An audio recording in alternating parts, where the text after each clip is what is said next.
बिस्मिल्लाहिर्रहमानिर्रहीम। Techniques of integration में आज हम सीखेंगे कि इस तरह की इंडेफिनिट इंटीग्रल को using power rule of integration हम कैसे एवेलुएट कर सकते हैं। प्रीवियस लेक्चर में हमने सीखा था कि अगर हमारे पास पावर -1 के इक्वल ना हो, इसके अलावा रैशनल हो और ये जो हमारे पास वेरिएबल है उसका डिफरेंशियल सामने मौजूद हो, तो हम उस वेरिएबल की पावर में सिंपली एक ऐड कर देते हैं और उसी के साथ डिवाइड करते हैं और साथ फिर हम ऐड कर देते हैं कांस्टेंट ऑफ इंटीग्रेशन। बिल्कुल आज यही टेक्निक हम इस इंटीग्रल को सॉल्व करने के लिए इस्तेमाल करेंगे, लेकिन उससे पहले देखना ज़रूरी है कि क्या पावर -1 के इक्वल है। नहीं, ये -1 के इक्वल नहीं है। सो इसका मतलब है कि हम पावर रूल इस्तेमाल कर सकते हैं। 3 रैशनल भी है, लेकिन अभी ये भी देखना है कि क्या ये जो टर्म यहाँ पे x की जगह पे मौजूद है, ठीक है, क्या इसका डिफरेंशियल सामने मौजूद है या नहीं है। तो इसके लिए हम सिंपली इस टर्म का डिफरेंशियल फाइंड करेंगे। अगर आपको डिफरेंशियल का ज़्यादा आइडिया नहीं है तो हम इस तरह से ले लेते हैं कि हम इसका डेरिवेटिव कैलकुलेट कर लेते हैं विद रिस्पेक्ट टू x, जिसके रिस्पेक्ट से इंटेग्रल एवेलुएट हो रहा है। पावर आपने नहीं लेनी है, सिर्फ इस टर्म का डिफरेंशियल कैलकुलेट करना होता है। सो अभी हम डेरिवेटिव कैलकुलेट कर रहे हैं, तो वो है जी 7। सो डिफरेंशियल बेसिकली होता है कि डेरिवेटिव को मल्टीप्लाई कर देते हैं हम dx के साथ, ठीक है। So this is the differential of this term. ठीक हो गया, तो हमें यहाँ पे चाहिए 7। तो इसके लिए हम सिंपली करेंगे ये कि 7 के साथ मल्टीप्लाई भी कर देंगे और डिवाइड भी कर देंगे। कैंसिल आउट होके 1 आ जाएगा ना, तो ये इंटेग्रल दोबारा ही आ जाएगा जब ये 1 के साथ मल्टीप्लाई होगा, ठीक है। ये जो मल्टीप्लिकेशन में है हम इसे यहाँ पे लिख लेते हैं क्योंकि हमें इसकी यहाँ पे ज़रूरत है।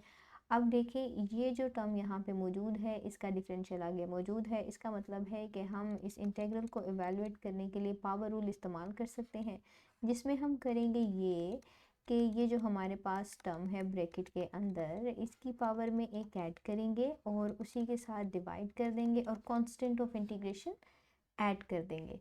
अब 3 + 1 हो जाएगा 4, दिस विल ऑल्सो बी 4। अब 1/7 को इन दोनों टर्म्स के साथ मल्टीप्लाई करना है, तो यहाँ पे आ जाएगा 7 × 4 और यहाँ पे 7 आ जाएगा। सो ब्रैकेट्स रिमूव हो जाएंगी। 7 × 4 विल बी इक्वल्स टू 28। ये हमारे पास आर्बिट्रेरी कांस्टेंट है, मतलब यहाँ पे कुछ भी आएगा वो कांस्टेंट ही होगा। सो जब हम किसी भी कांस्टेंट को कांस्टेंट से डिवाइड करते हैं तो आंसर कांस्टेंट ही आता है। तो यहाँ पे हम कांस्टेंट ही लिख देंगे, आर्बिट्रेरी कांस्टेंट, क्योंकि अभी हमें कंफर्म नहीं है किसी की क्या वैल्यू होगी। सो अगेन हम एक आर्बिट्रेरी कांस्टेंट ही लिख देंगे। एक और टेक्निक जो इस इंटीग्रल को सॉल्व करने के लिए ये होती है कि हम इस क्यूब को ओपन कर लें, जिससे हमारे पास इस तरह से ये 4 टर्म्स आ जाएंगे। फिर हम इसको अगर x के रिस्पेक्ट से इंटीग्रेट कर लें तो फिर इस तरह से टर्म बाय टर्म इंटीग्रेशन होगी विद रिस्पेक्ट टू x और बहुत लंबा प्रोसेस हो जाएगा। एक और तरीका है कि सब्स्टिट्यूशन इस्तेमाल की जाए, वो भी लेंथी प्रोसेस है। सो इस तरह के इंटीग्रल्स को सॉल्व करने के लिए पावर रूल की टेक्निक ही बेहतर रहती है। सो अगर इस इंटीग्रल की बात करें तो देखिए इसका डिफरेंशियल हमारे पास होगा सिंपली 3 dx। तो मतलब हमें यहाँ पे 3 की ज़रूरत है। सो हम 3 के साथ मल्टीप्लाई भी कर देंगे, डिवाइड भी कर देंगे। जो मल्टीप्लाई हो रहा है उसे हम इंटीग्रल के अंदर लिख देंगे। अब देखिए इस टर्म का डिफरेंशियल आगे मौजूद है, पावर में एक ऐड कर देंगे और डिवाइड भी कर देंगे।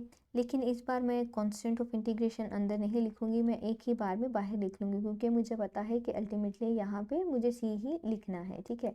सो -2 + 1 विल बी इक्वल्स टू -1। अब हम इसे इसके साथ मल्टीप्लाई कर लेते हैं 1/3 को, तो यहाँ पे आ जाएगा -3। तो ये माइनस हम यहाँ से हटा के सिंपली यहाँ पर भी लिख सकते हैं।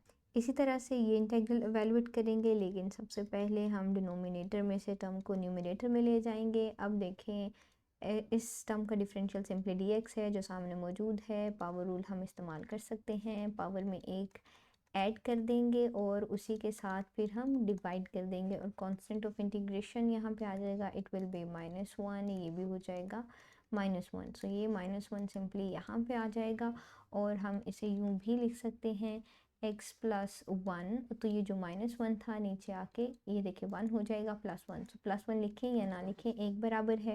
इस इंटीग्रल को इस्तेमाल करने के लिए पहले तो कांस्टेंट मल्टीपल रूल इस्तेमाल करेंगे, जिसमें होता यह है कि ये जो कांस्टेंट मल्टीप्लाई हो रहा होता है ना उसको पहले बाहर लिख लेते हैं, सिंपल इज़ दैट। इसके बाद अब देखिए जो ब्रैकेट के अंदर टर्म है इसका डिफरेंशियल है 2 dx, मतलब हमें 2 की ज़रूरत है, सही। सो हम क्या करेंगे, ये 6 अपनी जगह ही रहेगा, 2 के साथ मल्टीप्लाई, 2 के साथ डिवाइड कर देंगे। इंटीग्रल को दोबारा लिख लेते हैं। मल्टीप्लिकेशन में जो 2 है उसे यहाँ पे लिख लेंगे, यहाँ पे 1 आ जाएगा, कैंसिलेशन से यहाँ पे 3 आ जाएगा और अल्टीमेटली यहाँ पे हम 3 लिख देंगे। अब देखिए ये जो ब्रैकेट के अंदर टर्म है इसका डिफरेंशियल आगे मौजूद है, पावर रैशनल भी है, -1 के इक्वल नहीं, so we can use the power rule now. So हम करेंगे ये कि पावर में एक ऐड कर देंगे, दैट इज़ 2x + 1, तो यहाँ पे 3 आ जाएगा और इसी 3 के साथ हम डिवाइड कर देंगे। सो कांस्टेंट ऑफ इंटीग्रेशन 3 के साथ कैंसिल आउट हो जाएगा। सो अल्टीमेटली हमारे पास आंसर कुछ इस तरह से आ जाएगा। So this was today's lecture, जिसमें हमने पावर रूल के ज़रिए से इस तरह के इंटीग्रल्स को एवेलुएट करना सीखा और देखा कि कितना आसान हो जाता है पावर रूल को इस्तेमाल करना। इस तरह की टेक्निक्स को सीखने के लिए आप चैनल को सब्सक्राइब कर सकते हैं, ताकि आने वाले वक्त में जब भी इंटीग्रेशन की टेक्निक्स के लिए कोई भी वीडियो अपलोड की जाए तो वो आप तक जल्दी से पहुंच जाए।